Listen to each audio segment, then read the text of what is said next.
The airport was loud. Rolling suitcases rattled against polished floors. Boarding calls echoed overhead. People rushed past each other, eyes fixed on departure screens and ticking clocks. And in the middle of it all, a young woman stood still. She wore simple jeans, a hoodie, headphones resting around her neck. No entourage, no flashing cameras, no security detail trailing behind her.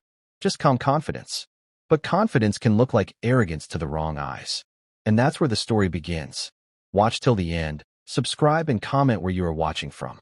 It was a busy afternoon at a major international airport in Washington, D.C. Flights were delayed because of weather. Tempers were short. Staff were overwhelmed. At the premium lounge entrance stood a security supervisor named Carl. He prided himself on spotting problems before they happened. He believed he could read people, and that belief would cost him. The young woman approached the entrance desk and placed her boarding pass down gently. "Hi," she said politely. "I believe I have access to the lounge." Carl barely glanced at her. Behind her, a well-dressed businessman in a tailored suit adjusted his gold watch impatiently. Carl looked at him first, then back at her. His expression hardened. "Miss," he said flatly, "this lounge is for first-class passengers and members only." She nodded calmly. "Yes, I'm aware." He scanned her hoodie, her sneakers, her relaxed posture. "I don't think you understand," he said louder. "This area isn't for casual travelers." A few nearby passengers turned their heads. The businessman smirked. The young woman remained composed. "My name is Sasha," she replied softly. "Sasha Obama. I believe my membership is on file." The name hung in the air for half a second. Carl blinked, then chuckled. "Nice try." The businessman laughed openly now. "Kids these days," he muttered. Sasha didn't flinch. She didn't argue. She simply pulled out her ID and placed it on the counter. Carl glanced down at it, then back at her. His jaw tightened. He leaned closer. "I don't care what name is on that card," he said. "This lounge is not for tourists pretending to be important." The word important echoed sharply. A small crowd had gathered. Phones began to tilt subtly upward. The businessman stepped forward. "If she doesn't belong here," he said loudly, "why are we even entertaining this?" Carl straightened his posture. "You need to leave," he told Sasha firmly. Now, the atmosphere shifted. Not because she looked angry, but because she didn't. She simply removed her headphones and folded them carefully. "Are you asking me to leave?" she asked evenly. "Or are you refusing service?" Carl's patience snapped. "Security," he called. Two airport officers approached. The murmurs grew louder. "She said she's Sasha Obama." "No way. She doesn't look like." Carl gestured toward her. "She's attempting to access a restricted lounge without authorization." Sasha sighed quietly. "I showed him my ID." One officer took it gently. He looked down. His eyebrows rose. He glanced at Carl. Carl crossed his arms. "She probably bought a fake online." The officer looked again, then looked at her face more carefully. Recognition flickered. Before he could speak, a commotion erupted behind the crowd. A familiar voice. Calm, deep, measured. "Is there a problem here?" The room froze. Heads turned. And there he was, Barack Obama, walking through the terminal with quiet presence. Not shouting, not rushing, just observing. The energy shifted instantly. The businessman's smirk disappeared. Carl's arms slowly uncrossed. The officer holding the ID swallowed. Sasha turned. "Hey, Dad." Two simple words. And suddenly the entire scene rearranged itself. Barack Obama stepped closer, placing a steady hand on Sasha's shoulder. "What seems to be the issue?" he asked calmly. Carl's voice cracked slightly. "Sir, Mr. President, I wasn't aware." Barack's expression remained neutral. "She presented her identification," he said gently. "Didn't she?" The officer nodded. "Yes, sir." Carl's face flushed deep red. "I was just ensuring protocol." Sasha spoke quietly. "He said I didn't look like I belonged." Silence. The kind that presses on your chest. Barack looked at Carl, not angrily, just steadily. "Belonging," he said softly, "is not determined by clothing." The businessman shifted uncomfortably. Phones were fully recording now. The lounge manager hurried over, nearly tripping. "Mr. President, we deeply apologize for this misunderstanding." Barack raised a hand slightly. "No misunderstanding," he replied.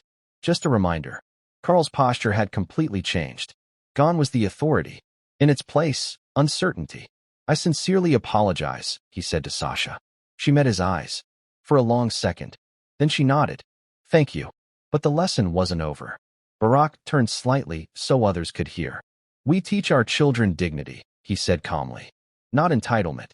He looked at Sasha. She handled herself well. The officer nodded respectfully.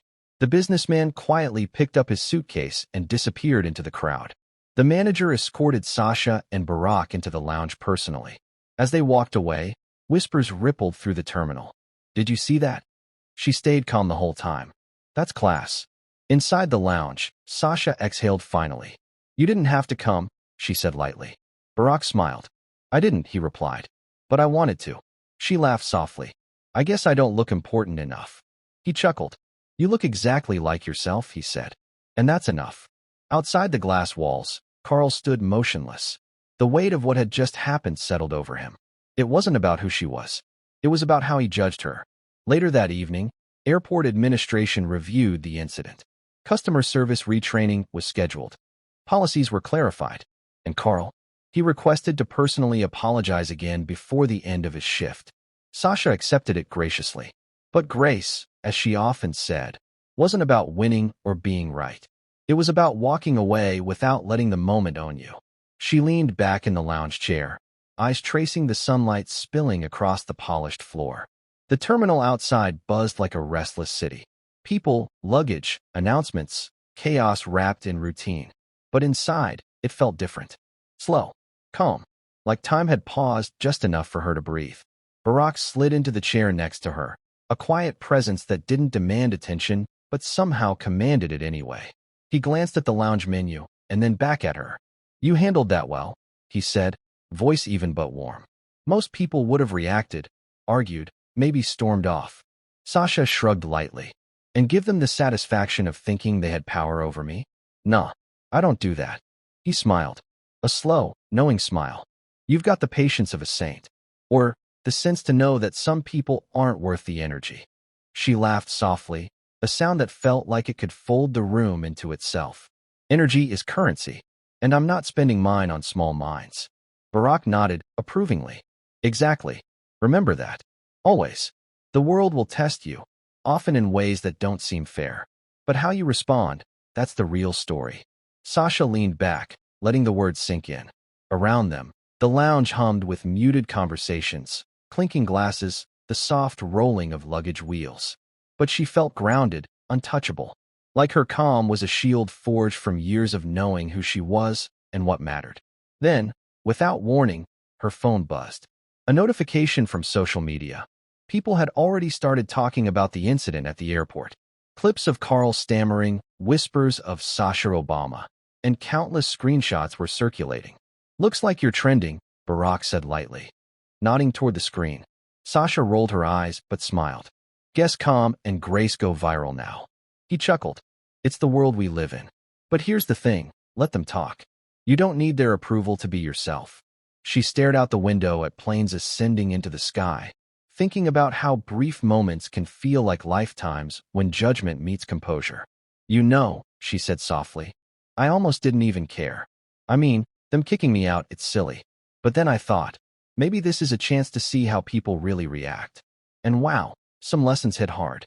Barack nodded, tapping his finger on the armrest. Life's full of lessons disguised as inconvenience. The trick is recognizing them and moving forward without bitterness. Sasha smirked. Yeah, but not everyone's ready for that kind of lesson. Some people need the full Barack Obama intervention to realize it. He laughed, a deep, rolling laugh that made people glance their way, sensing the quiet joy between father and daughter. Maybe, or maybe they just need to see someone handle it with class. For a long moment, they just sat there. No cameras, no stares, no judgment. Just two people sharing the calm after the storm. And in that silence, Sasha realized something. Power wasn't about authority or recognition. It was about presence. About carrying yourself in a way that no one could shake. About walking through life knowing your worth even when the world doubts it. Barack stood, brushing invisible dust from his sleeve. Ready to head to the gate? Sasha nodded. Yeah, let's go.